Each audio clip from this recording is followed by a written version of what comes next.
જામનગરમાં પોલીસની કડક કાર્યવાહી જોવા મળી છે। બે ગેંગ સામે ગુજસી ટોક હેઠળ કેસ કરવામાં આવ્યો છે। અનેકની ધરપકડ કરી છે। જામનગર મહાનગરપાલિકા ચૂંટણી દરમિયાન શહેરમાં કાયદો વ્યવસ્થા જાળવવા પોલીસ દ્વારા કડક કાર્યવાહી હાથ ધરવામાં આવી છે। તાજેતરમાં થયેલી મારામારી અને ફાયરિંગની ગંભીર ઘટનાને ધ્યાનમાં રાખીને પોલીસે એક્શન મોડ અપનાવ્યો છે। શહેરના સંવેદનશીલ પટણીવાડ અને આસપાસ વિસ્તારોમાં સક્રિય ગેંગોને નિશાન બનાવીને બે મુખ્ય ગેંગ સામે ગુજસી ટેપ હેઠળ ગુનાઓ નોંધાયા છે। અસલમ ખિલજીની આગેવાની હેઠળ ગેંગના કુલ 18 સભ્યો સામે કેસ નોંધાયો છે, જેમાંથી 13ની ધરપકડ કરવામાં આવી છે, ત્યારે 5 હજુ ફરાર છે। બીજી તરફ અલ્તાફ ખફી અને તેના સાગરીતોની ગેંગ સામે 11 લોકો વિરુદ્ધ ગુનો નોંધાયો છે, જેમાંથી 8 પહેલેથી જ જેલમાં છે, 1ની ધરપકડ થઈ છે અને 2 ફરાર છે। બંને ગેંગ સામે અગાઉ પણ અનેક ગુનાઓ નોંધાયેલા છે। પોલીસની આ કડક કાર્યવાહીથી અસામાજિક તત્વોમાં ભયનો માહોલ સર્જાયો છે અને ઘણા માથાભારે તત્વો ભૂગર્ભમાં ઉતરી ગયા છે।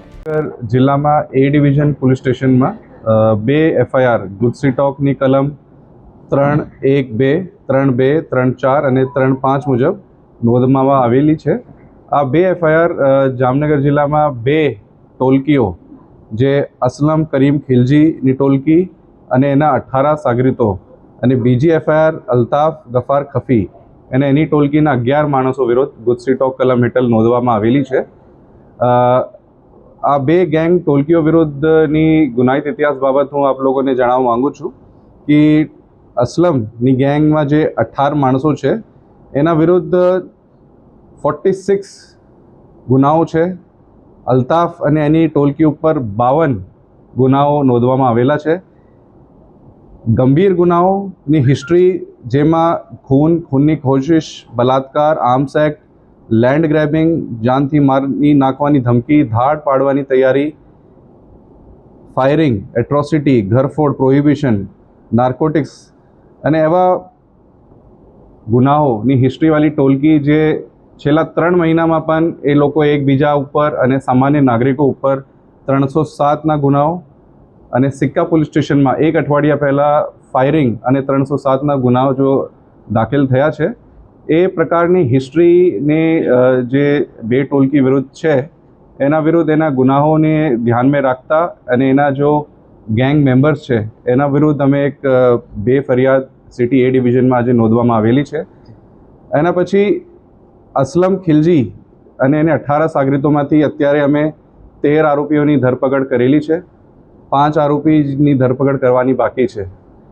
અલ્તાફ ગફાર ખફીની 11 લોકોની જે ટોલકી વિરુદ્ધ અમે ગુના દાખલ કર્યું છે એમાંથી 8 આરોપીઓ અત્યારે જેલમાં છે, જે ફાયરિંગ અને 307ના ગુનામાં આરોપી છે। અને સાથ 1 આરોપીને અમે આજે અરેસ્ટ કર્યું છે અને 2 બાકી છે। સાથે સાથ આ તપાસ દરમિયાન તપાસ ડીવાયએસપી સિટી જયવીર ઝાલા દ્વારા કરવામાં આવશે।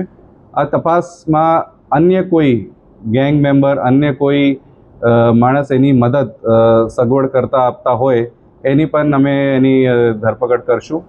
સાથે સાથ એ લોકોએ જે પણ ગેરકાયદેસર મિલકત પોતાની એ ગુનાહિત ઇતિહાસથી અને પ્રવૃત્તિઓથી જે વસાવી છે એની પણ અમે તપાસ કરવામાં આવશે અમારી દ્વારા।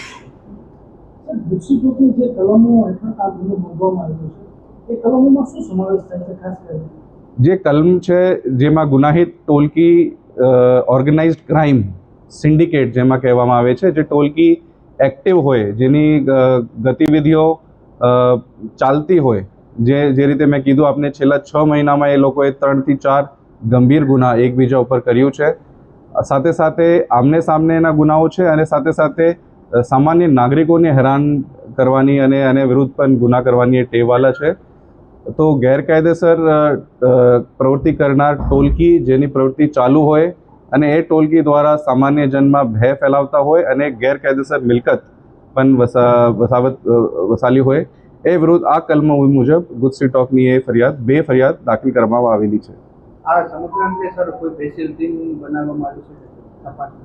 આ જે પૂરી જે ગુનાહિત ઇતિહાસ, જે ટોલકીના ગુનાહિત ઇતિહાસ અને આરોપીઓ બાબત જે અટક કરવાની પ્રોસિજર છે સિટી ડિવિઝન ડીવાયએસપી અને LCB SOGની ટીમ્સ દ્વારા કરવામાં આવેલી છે।